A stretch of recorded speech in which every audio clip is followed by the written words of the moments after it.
My dear students, how are you. देखो, आज हम एक्सरसाइज 8.2 के एग्जाम्पल 3 का पर डिस्कस कर रहे हैं। एग्जाम्पल देख के आप लोग इग्नोर मत कर दिया करो, ये बहुत इंपॉर्टेंट सब क्वेश्चन होते हैं एग्जाम्पल में। और उसी तरह का एक क्वेश्चन है ये एग्जाम्पल 3। इसमें क्वेश्चन ये है कि एक आइसोसेलेस ट्रायंगल है ABC, जिसमें दो साइड AB और AC बराबर है, और इसका जो एक्सटीरियर एंगल है PAC, इसको बाइसेक्ट करते हुए AD एक लाइन ड्रॉ किया गया है। AD is the bisector of exterior angle PAC, और AD और CD दोनों पैरेलल है, ये भी दे रखा है। प्रूफ ये करना है कि एंगल दिस DAC और BCA दोनों बराबर है, ये प्रूफ करना है। देखो यहाँ DAC यानी DAC ये एंगल और BCA यानी ये एंगल, ये दोनों को बराबर प्रूफ करना है। और दूसरी बात ये प्रूफ करनी है कि ये क्वाड्रिलेटरल जो है ABCD ये एक पैरेललोग्राम है, ठीक है ना। तो हम देखो, पहले तो हम प्रूफ में इस तरह से करेंगे कि प्रूफ देखो, ट्रायंगल ABC, इन ट्रायंगल ABC AB जब AB बराबर है किसके, AC के, ये गिवन है, तो इससे हम क्या निकालेंगे कि ये इसके AB के सामने जो एंगल है BCA, एंगल BCA, ये AC के सामने जो एंगल है CBA ये बराबर होगा। ये क्यों बराबर होगा, तो angles opposite to equal side, sense वही इन ट्रायंगल ABC में एक्सटीरियर एंगल देखो PAC ये बराबर होता है एक्सटीरियर एंगल के, एक्सटीरियर एंगल जो होता है वो sum of opposite interior angle होता है, यानी angle BCA plus angle CBA, यानी यहाँ थ्योरम क्या है, exterior angle is equal to sum of opposite interior angles, ऐसे। तो हमारा PAC जो है वो दिस प्लस दिस होगा।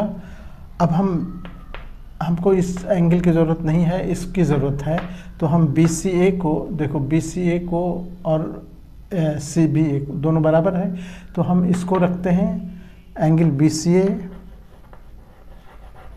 और फिर BCA कर देते हैं एंगल BCA।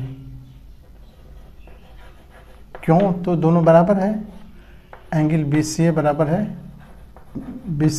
है एंगल CBA का। फ्रॉम इक्वेशन 1 देखो, इक्वेशन 1 में हम प्रूफ कर रखे हैं ना, फ्रॉम इक्वेशन 1, ठीक है। ये ट्वाइस हो गया, तो एंगल यहाँ पर लिख देंगे ट्वाइस, PAC जो है वो ट्वाइस एंगल, देखो BCA ट्वाइस BCA हो गया ना, ट्वाइस ऑफ BCA है ना। इसकी ज़रूरत पड़ेगी आगे, ये 2 नंबर डाल दो इसको। अब देखो, बट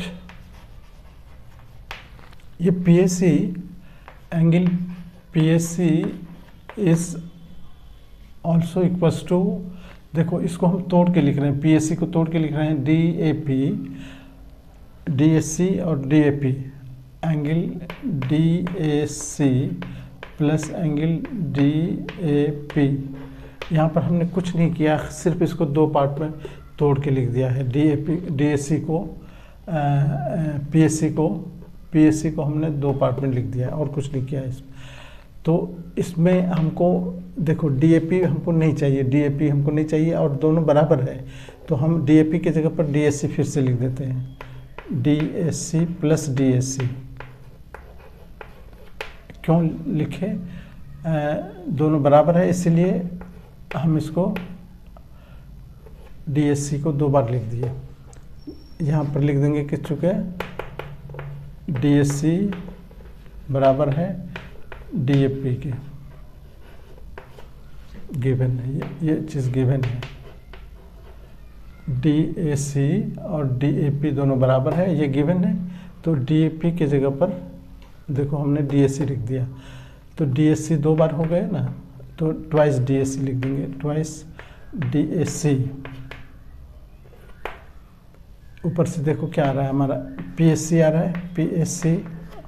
ये हो गया क्वेश्चन नंबर 3।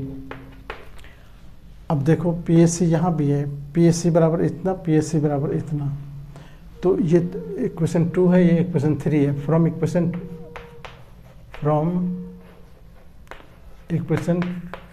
2 एंड 3 दोनों PSC के बराबर है, तो लेफ्ट साइड इक्वल है, तो हम देयरफॉर लिख देंगे यहाँ पर देखो ट्वाइस ऑफ क्या PCA है और ट्वाइस ऑफ DAC है। तो ट्वाइस DAC हमारा हो गया, ट्वाइस एंगल DAC बराबर हो गया ट्वाइस एंगल यहाँ देखो क्या है, BCA।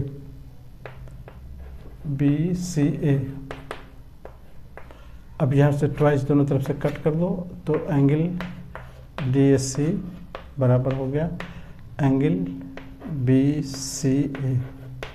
यही प्रूव करना था, प्रूव्ड। ठीक है। अब आप सेकेंड पार्ट इसका ये देखो, सेकेंड पार्ट में हम अभी जो हमने प्रूव किया, सिंस एंगल DAC ये बराबर अभी प्रूव किया हमने क्या, BCA के, above proved there, but these are alternate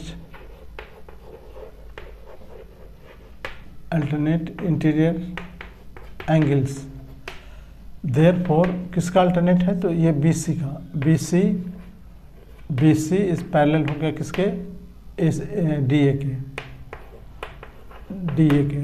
के, but these are opposite pair of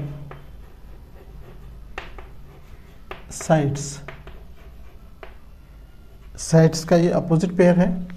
इसीलिए अगर ऐसा होता है कि अपोजिट पेयर पैरेलल हो, देयरफॉर हम लिखेंगे क्वाड्रिलेटरल ABCD इज पैरेललोग्राम,